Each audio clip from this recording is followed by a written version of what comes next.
They are a rapid deployment strike force trained to operate on land, sea, and air. We have to have this mindset that we are willing to go and give more than the ordinary soldier. To become one of these warriors, the best of the best must undergo one of the world's toughest training courses. It's even worse than I imagined. Many try, but few succeed. Those who dare will be trained and tested in the push to receive the coveted badge in this elite band of brothers.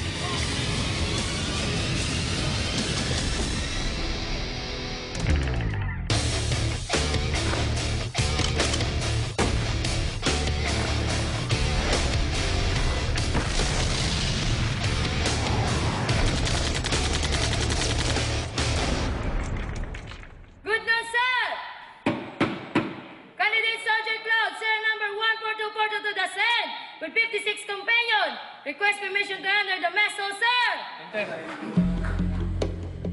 This is the Marine Basic School, where they turn ordinary civilians into some of the toughest soldiers in the Philippines. For the next 6 months, these volunteers will endure some of the most unforgiving training the country has to offer. Mostly, based kami sa disiplina dahil ang disiplina ay napaka-importante sa isang marino. Dahil may kahirapan ng training, kung hindi ka disiplinado, hindi mo kakayanin ang training. This discipline is what forms the core of a force recon ethos, crucial in defending a country rich in conflict. The Philippines is an archipelago of over 7,000 islands. In the south, the nation's armed forces must wage war on scores of separatist militia like the Abu Sayyaf, dedicated to establishing independence from the Philippine government. The battleground is dense jungle and remote mountainous terrain, and these challenging conditions demand a special breed of soldier. What we wanted was a strategic type of unit, which could conduct far-ranging reconnaissance, patrols, and operations. And its personnel could infiltrate by sea, air, and land. The Force Reconnaissance Battalion is the special operations arm of the Philippine Marines, specialized in long-range reconnaissance patrols, amphibious assaults, and hostage rescue. We must have this attitude that we must be better than the others because the rest of the Marine Corps expect us to perform way above the performance of others. And it all starts here, Ternate Cavite, southern Luzon. Dalawa, sabay. Sige, tulak mo. Bilisan mo dyan, basenga.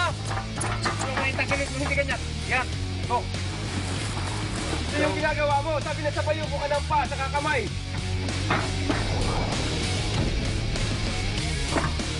Ikaw din magsahin. Ayusin mo, ituwid mo yung paa mo.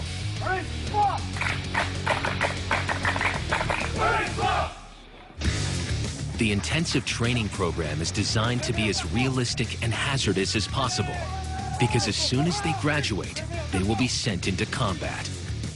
Most of the Marines are really tough because when you land on a beach, there is no place for hesitation. There's no way of going back into the ships. So the only way is forward. So the Marine Corps has developed very tough warriors. The basic training is tough, but those that pass at the top can try out for the most elite team on offer. The Force Recon Battalion. Sa training pa lang, nalalaman namin kung meron siyang potential na maging force reconnaissance dahil sa ability. If they get selected, they'll move on to 3 months of specialized training, where a new level of hell awaits. A lot is expected of us. Kaya sabi ko sa'yo, we're elite. We're supposed to be elite, not elitist. We have to have this mindset that we are willing to go and give more than the ordinary soldier. The Force Recon Battalion will fight a highly specialized kind of war, the core of which is represented in their badge. The knife shows that they are warriors. Black and lightning represent their stealth, and the parachute shape shows that they are airborne. So yung airborne training is a core competency ng special operations na mini-maintain ng Force Recon. Using these skills, may nakaready tayong personnel na capable na mag-operate, magkaroon ng future deployment. With a country spreading over 300,000 square kilometers, airborne insertion is the quickest way to deliver a team of special ops troops into a conflict zone. If you want to be Force Recon, you have to have the coveted silver wings. And the training to earn them is not for the faint-hearted.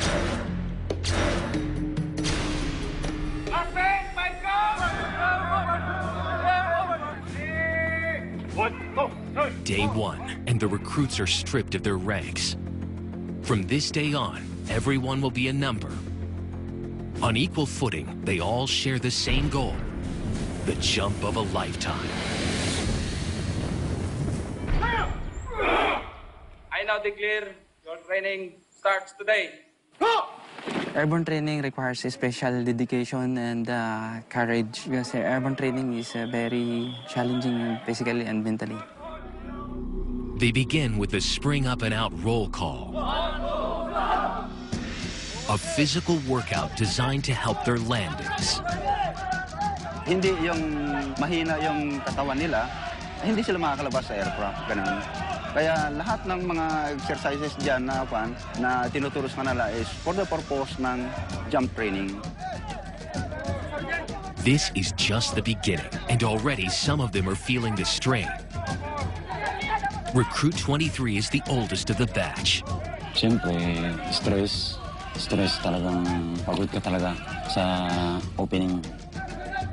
Ang pinakamahirap is yung ground training or tapping phase. Kasi dito nagkakaroon ng adjustment eh. Nag-a-adjust ka psychologically, physically. In this first phase, close to 25% will be eliminated. Candidate 6 hopes he won't be one of them. Yung paghihirap dito sa airborne, wala siyang pahinga. Ang pahinga mo lang everyday, yung kain lang. Tapos every 5 minutes lang may pahinga. After that, wala na. Count, maintain repetition, fight to the left and fight to the right. Are you ready? Sabay-sabay, exercise! After roll call, the punishing exercises begin. Yung nakikita natin ngayon dyan na exercise nila is para ma-practice nila yung balls of the feet, para hindi ma-flat-footed yung paa nila at makukurente yung pangangatawan nila.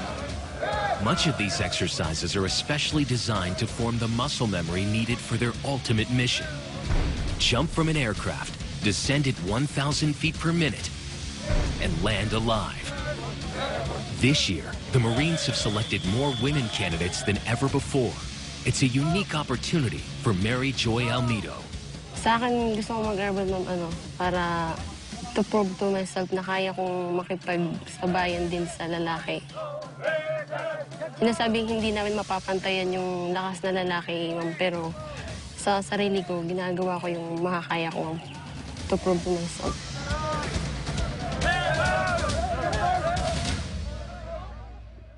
Wag mong isipirit talaga, wag mong isipirit yung ilong. Naka-clip talaga, i-clip mo talaga siya, wag mong alisin doon sa helmet mo. Yan! I-clip mo yung chin. Ganyan. The first thing these recruits will learn is the last thing that happens, the landing. Getting the body into a flexible position for it to withstand the impact of hitting the ground. Not landing correctly could lead to severe injury or death. This is just a taste of what the next 5 weeks are going to be like. It's a lot of repetitive moves and motions, but this is where their discipline and focus will be put to the test. And ganun talaga, pag nag-undergo ka ng training, mahirap talaga sa mahirap yun. So, isipin mo na lang sa training na lahat yun may purpose, kaya nyo ginagawa. And design yun talaga para ma-overcome mo lahat ng whatever adversaries na maharap mo sa in the future. Next, they move on to practicing landing on the move. It's a chance for them to begin to feel the impact of a landing.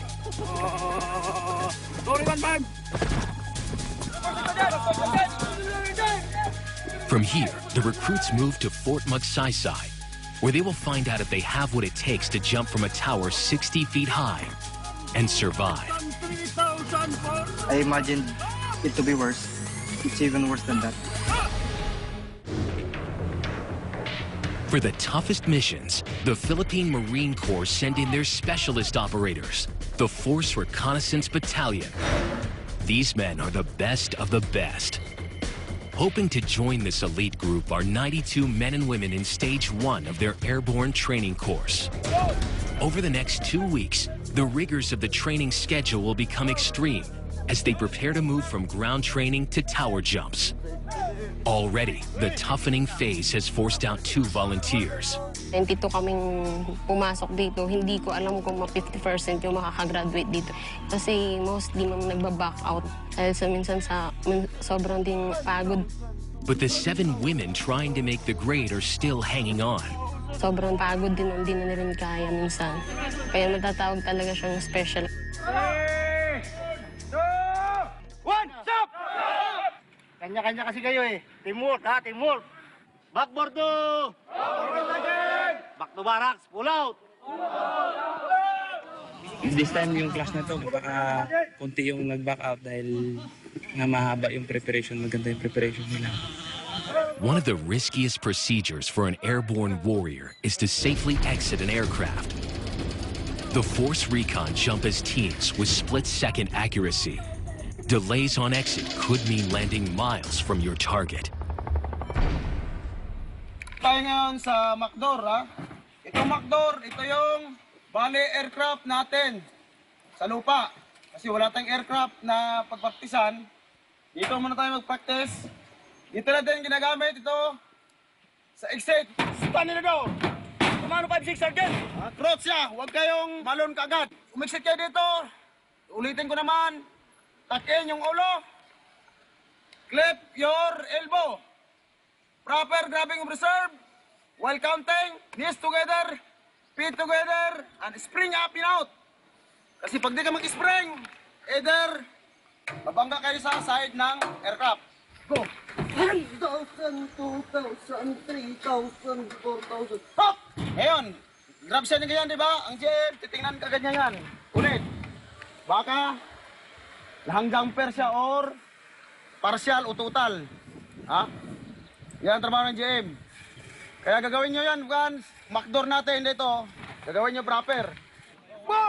This training is for fixed line jumping. A line is attached to the aircraft, which automatically releases the parachute as soon as they jump. But things don't always go to plan.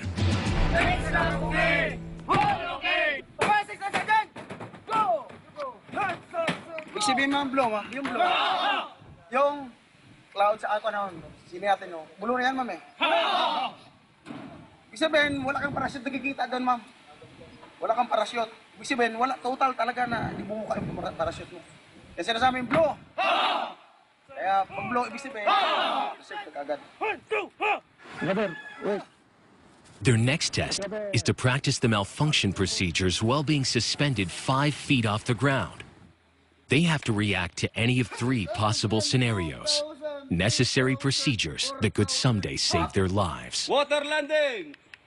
Helmet disengage! First up is Candidate 1, one of the senior members of the batch.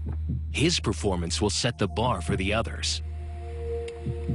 Yung mental awareness, yung positive attitude, dapat nandun lagi. Very confident naman po. Okay. Get together! Look to the horizon.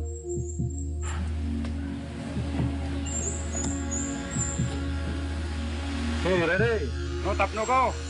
Go! 1,000, 2,000, 3,000, 4,000. The white flag represents looking up and seeing the parachute open. Treetop level. Treetop level means he needs to release his straps in time for a water landing.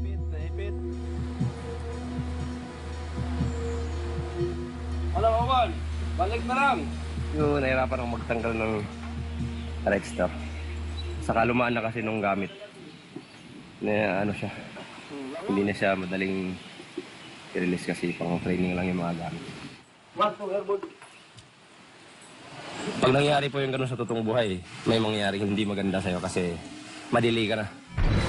And that delay means he runs the risk of getting dragged underwater by his chute and drowning. But when things go wrong, the Force Recon is always ready.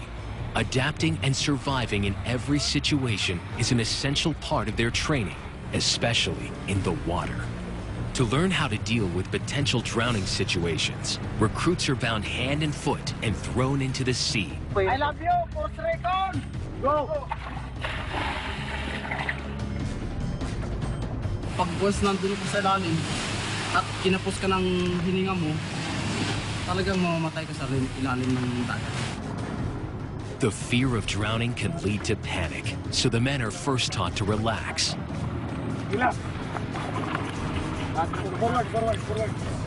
Next, they will have to learn to control their breathing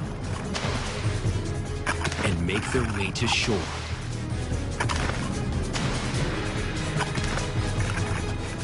% of the Force Recon recruits who take this test are expected to fail.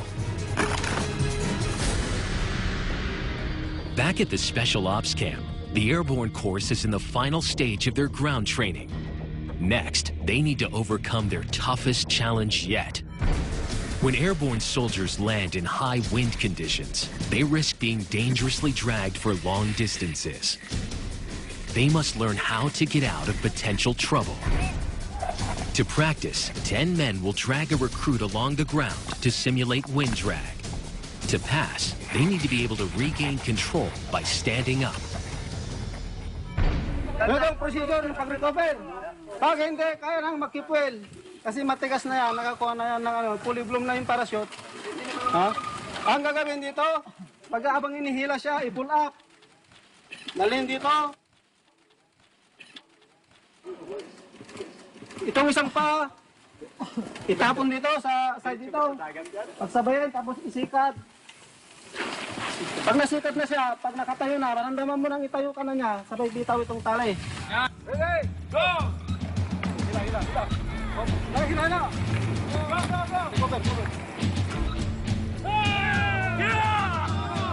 They've got just a few meters to force their bodies around.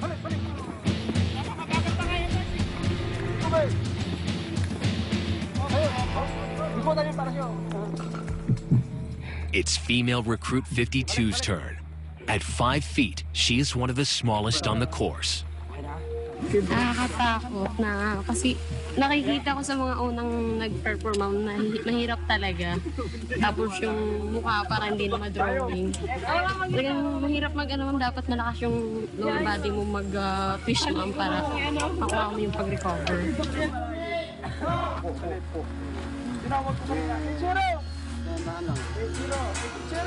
Ito, sigan mo to ha. Sigan mo to konti yan. Yan ha. Saka mo ibabit. Body twist ha. Pull up ka muna sa body twist ha. Ay, Hindi ganyan. sige to, sir. Sige lang. Bilis mo. 29 lang. Mahinayan nyo lang kasi magasgas. Ano, prepare? Ay, sorry. Ready? Braso mo, Joy. Go! Recover! Up! Balik! Up! Hold! Pull up mo. Ano, hila? Ay, Sergeant. Sige. Huwag mo munang pulapan. Dali, tingnan mo ko. Yung pulap mo talaga, hilain mo yan. 52 has one last try to get this right. Go! Pull up! Tapo yun pa! Go!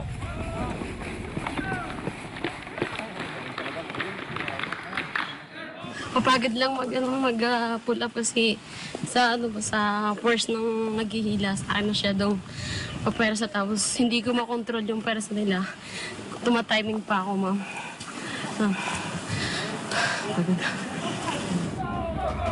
Now, the rest of the men have to prove they can do it too. With all the ground techniques conquered, it's time to take things higher up. Phase 2 moves to this training tower, a massive 60 feet in the air. They call it the Tower of Hell. The Philippine Force Recon is an elite unit that specializes in land, sea, and airborne special operations. Part of what makes them so effective is their expertise in the close-quarter combat method, Pakiti Tertia Kali. This Filipino martial art arms the users with a complete strategy to destroy the enemy at close range. Every time na pag nag-strike sa strike hindi. Pag tras mo dito is susot sa dito hindi mag-lock.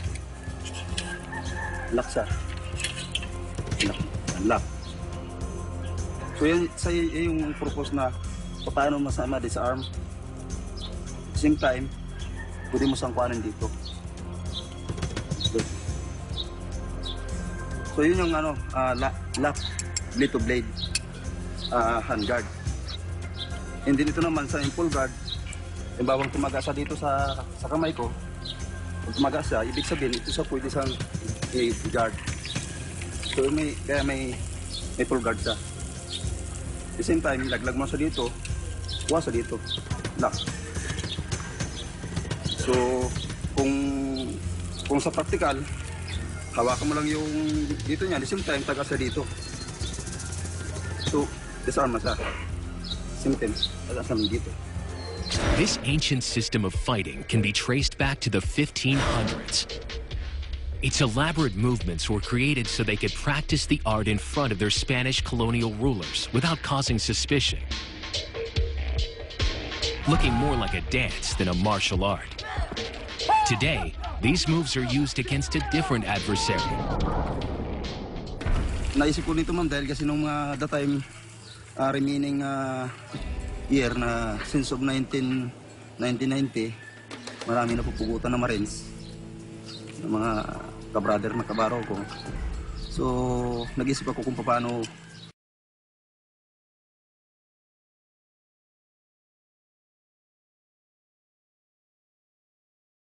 gawin na pang-counter doon sa mga bulo na pinapuputol ng mga kalaban na busayap. The practice focuses on the proper use of the Philippine bolo, a long, heavy, single-edged machete. Each thrust is meant to kill. Sa 24 hours na bar fight, hindi ka maubusan ng bala. Usually, pag naubusan kami ng bala, next in line namin na nagdidepend, ang option namin is yung bulo. Dahil ang kalaban, magagaling din sa paghawak ng bulo. Ito na rin natin ngayon, ito yung buhay. Pag nilagyan mo siya ng extension na bulo, ito pa yung haba ng buhay mo. So ito yung tinatawag namin na kadugtong ng buhay. Bulo is my life. Close-quarter combat is a vital part of recon operations, especially in the southern islands of Mindanao, which has been plagued by Islamic insurgency and terrorism for decades. Thousands of well-armed fighters continue a campaign of guerrilla warfare against the state.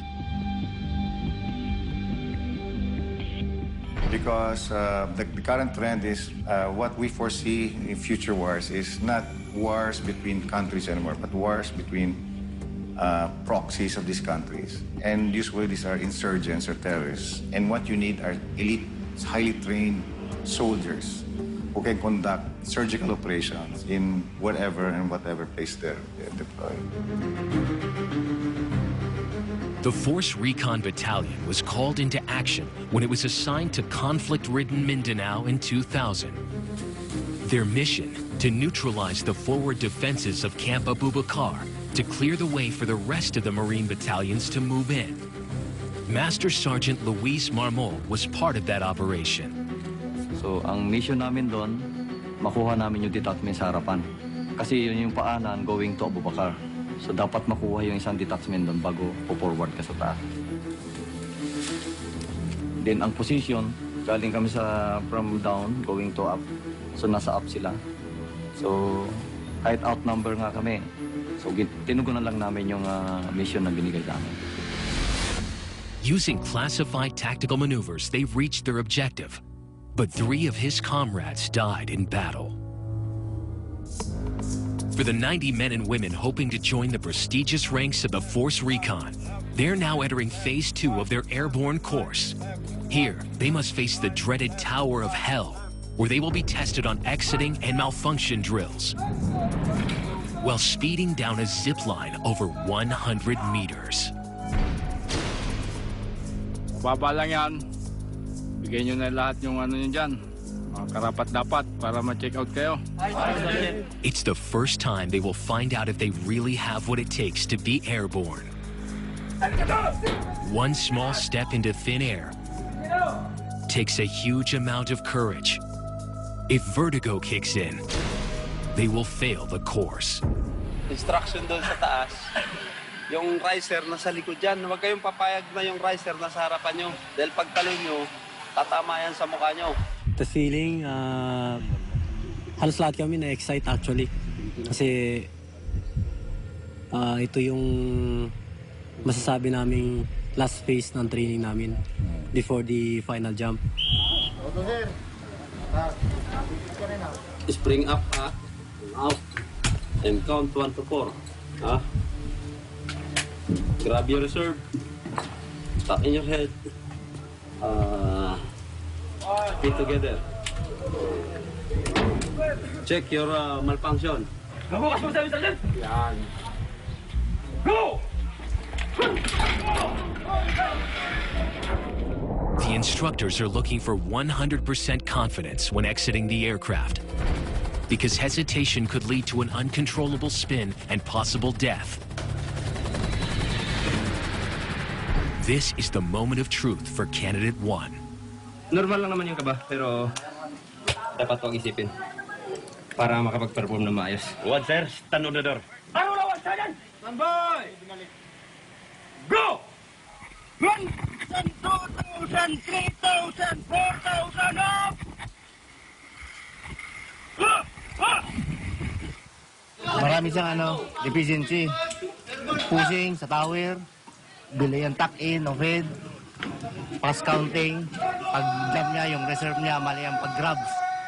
Most common sa first day kasi nakikita natin yung weak exit at saka yung grabbing of reserve. So hindi nila masyadong nape-perform yun kasi kinakabahan sila. Gagawin natin itong 1 week para paulit-ulitin natin sila para ma-perfect nila yung jump. Para pagdating ng jump week, okay nila. Alongside proper techniques, the instructors have come up with their own special remedy to help spur on the nervous recruits. Ito, sir, yung yung pampatapang nila. Gagawin natin inumin nila para pampalakas ng loob.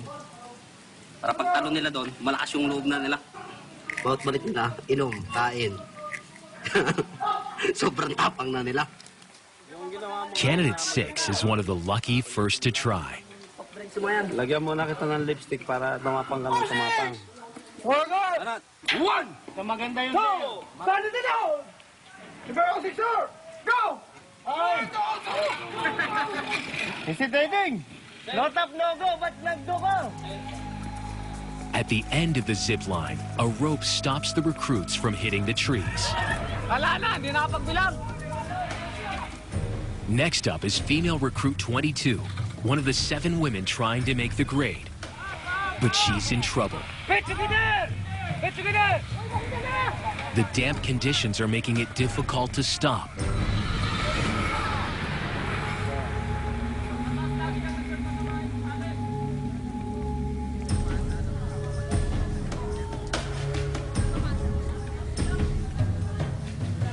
Okay? Natamaan ng lubid ng pagbaba ko. Kaya medyo hindi ako makahinga. Konting sa panahon lang. So ito mismo sa may... Fear is still stopping many from perfecting their exits. They have 7 days to get it right or they miss the jump of their lives and the chance to be part of one of the most elite special ops teams in the country. From airborne operations to sea and jungle warfare, these men of the Force Recon are the first amongst equals.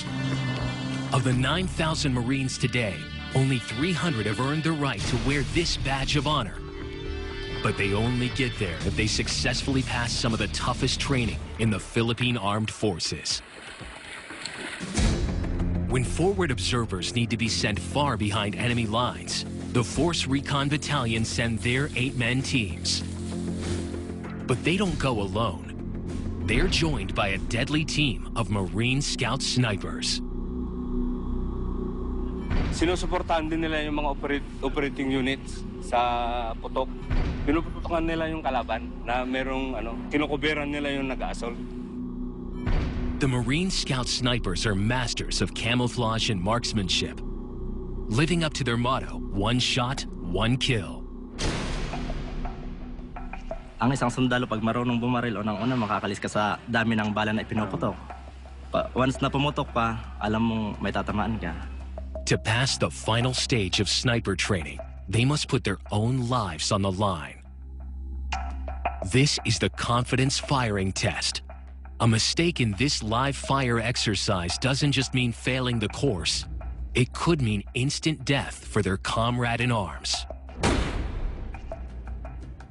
Normal na yan sa isang tao, may nervous na lang. Pero dapat i-overcome yung nervous na yan.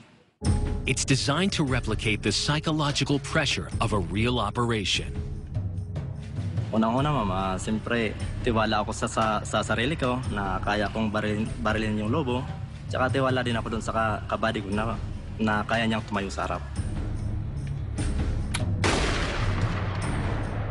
Kasi alam ko yung kakayahan ng kabady ko, alam ng kabady ko yung kakayahan ko. Kaya yung tiwala, nasa amin. 50% of sniper trainees fail this sharpshooting course, either by not making the grade or backing out on this final confidence test. The members of the airborne class are in week 4, the towering phase.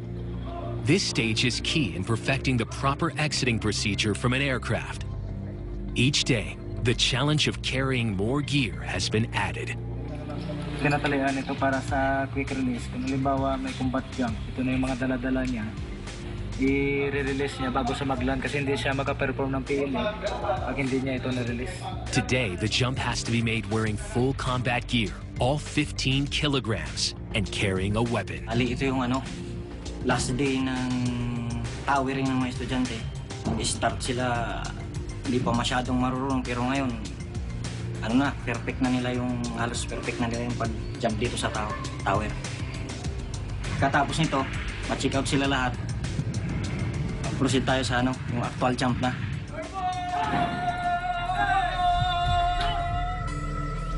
May ka pa rin, pero kayang-kaya laban. Bring up and out! Elbow clip! Head tuck in! Stop! All surgeon! 1,000! 2,000! Kaya dapat ma-qualify nila yung lahat na rifle o pack na same pa rin yung ginagawa nila doon sa ground. Yung proper grabbing of reserve.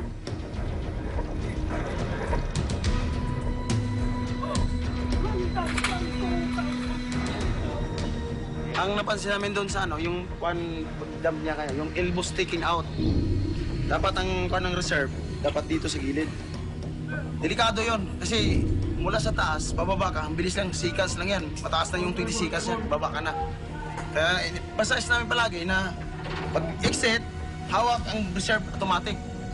Traveling at over 35 kilometers an hour, there isn't much time to think. Everything has to be done by instinct, or there won't be enough time to pull your reserve and save your life. Proper grabbing reserve, ha? Oo, Sergeant! Yagyat! O, si Binuan! Hello! Yun sa kanya ngayon, kasi rifle siya, yung hindi niya natanggal yung yung kuha ng baril, yung tali. Dapat kasi tanggalin mo yun, kasi once nanggalan ka na, delikado sa mga ganun na sa jumpers na gano'n, na di matanggal yung tali ng rifle niya. Maaaring ma-injury siya dahil yung baril nga niya nakatali dito. Si Binuan! Ito! Tayo sa Binuan, Sergeant! Yung releasing ng baril mo, ha? Dumate ka! Kaya, tingin ko naman makuha na sila na lahat ito kasi sa tagal naman ng training, magawa nila ito maganda lahat itong mga kuha na ito. Pinapagawa namin.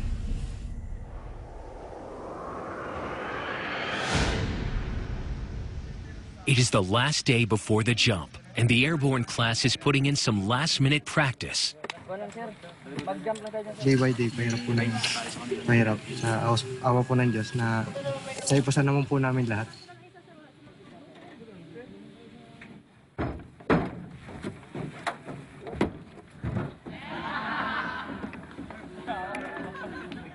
Makinig ha, tandaan nyo ha kung anong jumpers kayo. Makinig. Porto, tandaan nyo kung anong jumpers kayo ha. Back lagi yung 5.0 performance.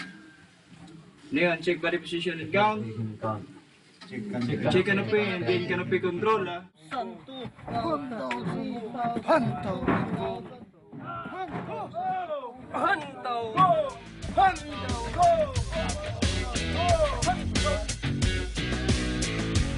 Ang paa, posisyon na! Pabibigit na yung phone!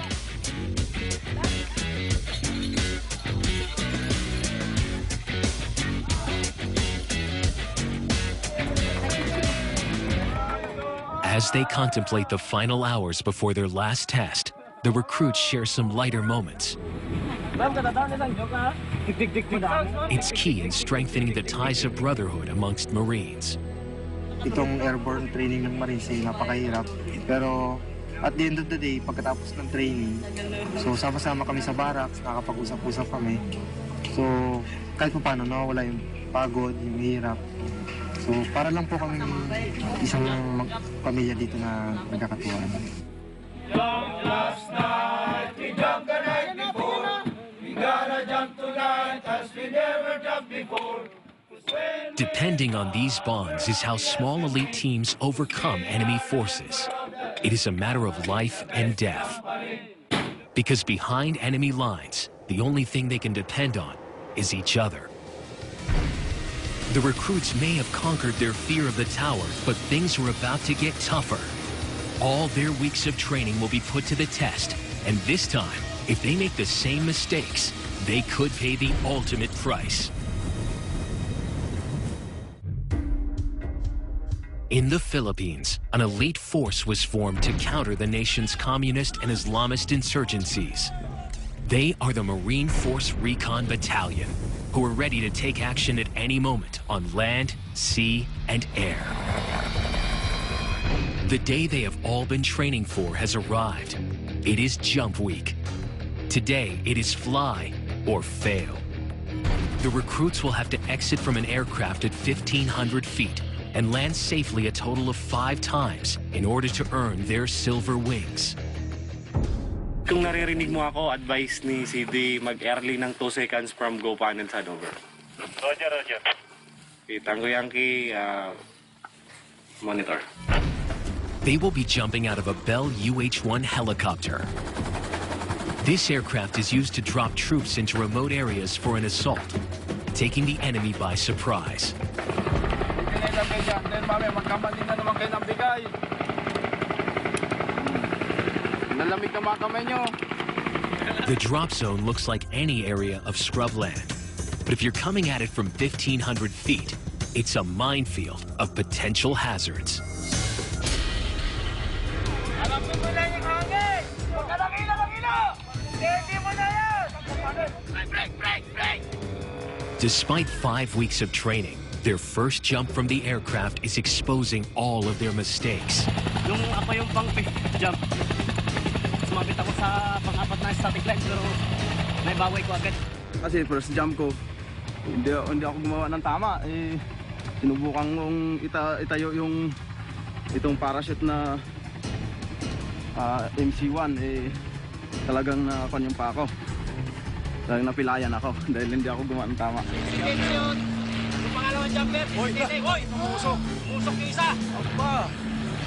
True to being a Marine, they have to be ready for anything, even landing on unexpected terrain. Sino yung sumabit? Iwan ko, sir. Di ko alam. May sumabit sa atin, sir. Apat na tayo. Talaga si Tolentino. Ha? Nag-isipit na naman. Si 5-1, nag-anong kasi, gumalulo kaya ako na-late. Kumawak siya sa ano. Hesitate siya. Oh, sir, So, kumawak. nag-hesitate si 5-1 kaya lalo ka na-delay. Nag-face na rin ako, lalo doon pala sa bubong na ako papunta. Sige, kasi wala ka ng time na para mag-maneuver pa eh. Ayun, mga ganong landing, hindi na maiwasan yan. But then, piniprepare nga natin yung mga estudyante natin para sa mga ganong senaryo, so mga ganong sitwasyon. Anyway, na-train sila para doon. Despite the unconventional landing, Recruit 34 passes and moves on to his next jump.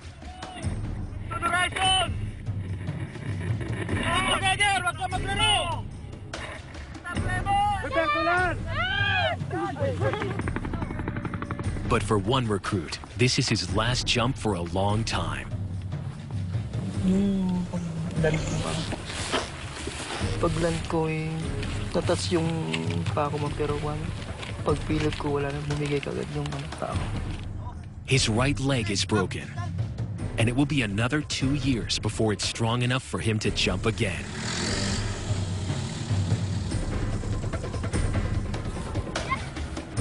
The rest of the airborne class is getting the hang of it. But there is a problem. Training has been stopped. Yun naman, hindi naman kasi namin hawak yung talaga schedule ng aircraft. Yun, nag-aantay lang kami ng schedule. Tapos more on mga pep na antayin lang talaga kasi lahat naman hindi nakaka-graduate ng airborne kung hindi ka makakapagtalo ng 5 jump na.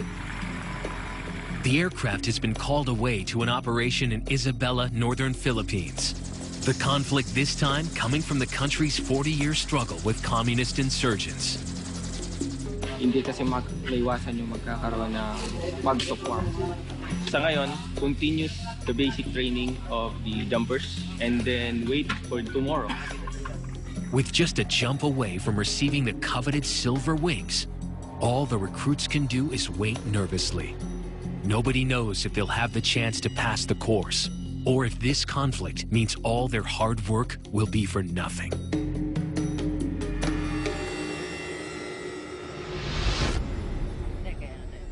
It is the final week of the airborne course.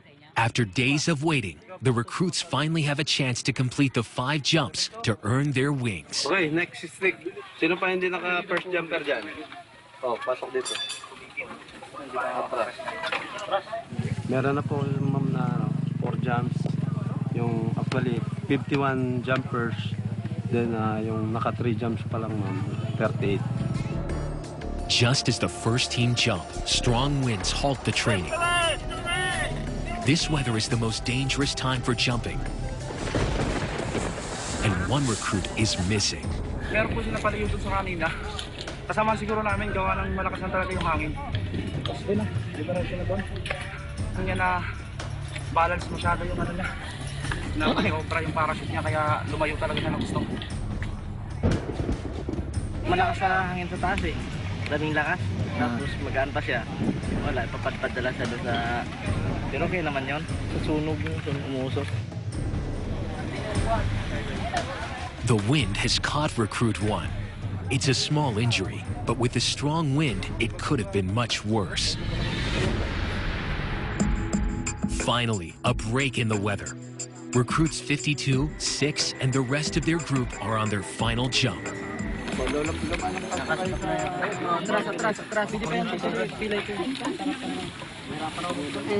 Pag natapos na itong 5 jump namin, ma'am, makatawag na qualified airborne ka naman pala. Then, dito mo na lahat mo apply lahat na natutunan mo from the beginning of this course.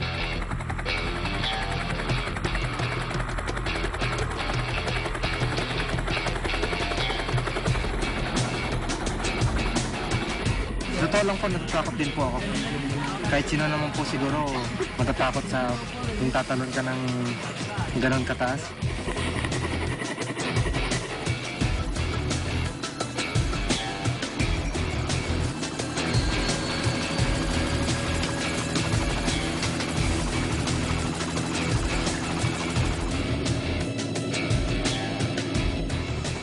Lahat naman tayong tao may kaba pero nalalabanan siya. Tapos yun nga, tiwala na talaga sa sarili. Sa mo, ma'am, buo yung loob mo, ma'am, kasi tatalon mo. Dating sa taas ma'am, kami na yung ang hawak ng buhay namin kasi lupa na yung babagsakan na yun. Gagawin ko lahat para matagal yun. This is the moment they've all been working towards, their 5th and final jump, the one that will finally earn them their silver wings.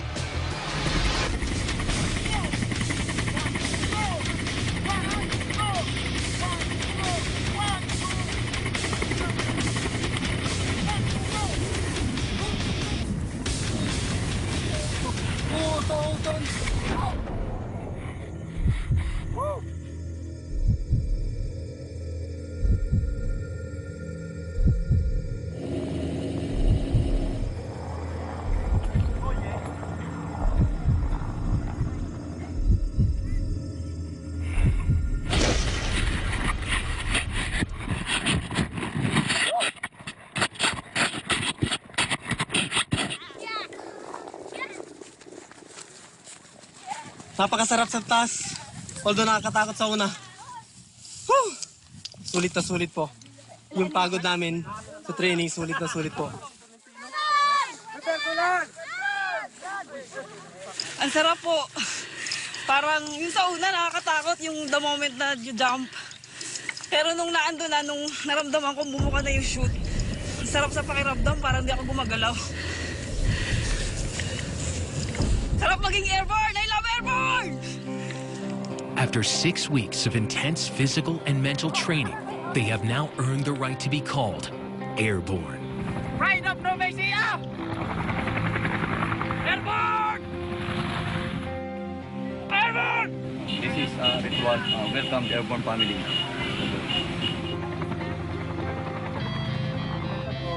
Dahil marin ka, kahit anong hindi pa tayo. Pag natapos mo siya, napakasaya.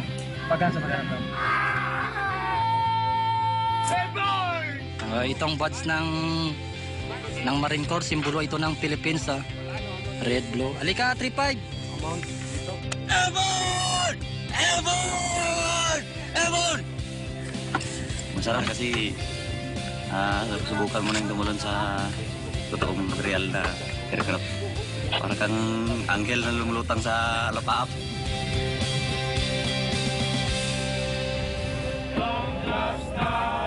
Jump the night before. We gotta jump tonight as we never jumped before.